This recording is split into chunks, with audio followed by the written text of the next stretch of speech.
அமைச்சர் சொல்றார், வேலுமணி அவர்கள் சொல்கிறார், இதற்கு முன்பெல்லாம் எங்கே சென்றார்? முன்பெல்லாம் அவர் இவ்வாறு பேசுவது கிடையாது. ஆனால் சமீப காலமாக ஆதாரம் இல்லாமல் பேசுகிறார். அதை நான் முன்பெல்லாம் ஜெயலலிதா அவர்களுக்கு அப்படின்னு எடுத்துக்கிறேன்.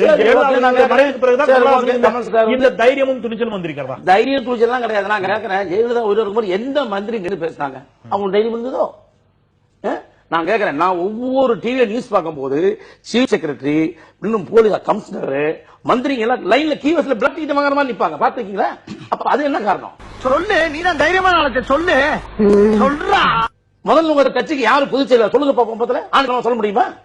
சொல்ல முடியல. ஏன்?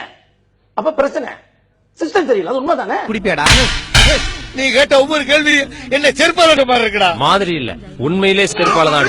நான் ஆதாரபூர்வமா இருக்குன்னு சொல்லுவேன். ஏன்னா நான் கொடுத்திருக்க லஞ்சம் அது தெரியுமா உங்களுக்கு? நான் சில வேலைக்கு லஞ்சம் கொடுத்திருக்கேன் சார். ஆளை காட்டுமா? இல்ல ஒத்துப்பாங்களா அவங்க? மாட்டேன். என்கிட்ட கிணறு வெட்டின ரசீது இருக்குடா. லஞ்சம் வாங்குறீங்க, சுப்ரீம் கோர்ட் வரைக்கும் போவேன். யாரு காசு வாங்காம தன்னோட கடமை செய்யறன்னு சொல்லிட்டு வேலை செய்ய போறாங்க? ஒரு ஆள் சொல்றதுல பார்ப்போம்.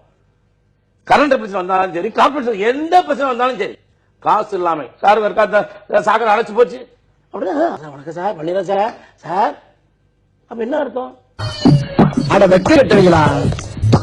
இதுக்கு இருக்கிற வெள்ளையங்கிலி மாலைன்னு மானம் கெட்ட ஐயோக்கிய பள்ளிலாம், புலப்பட்ட புழுத்த வழியலாம். இதுக்கு ஒரு 4 பேர்த்த மூட்டத்தை வாங்கி மடங்கு குடிக்க வேண்டியதானே? ஒண்ணு இல்லாமல் ஒண்ணு நடக்காது. எனவே கமலஹாசன் பேரு 100க்கு 100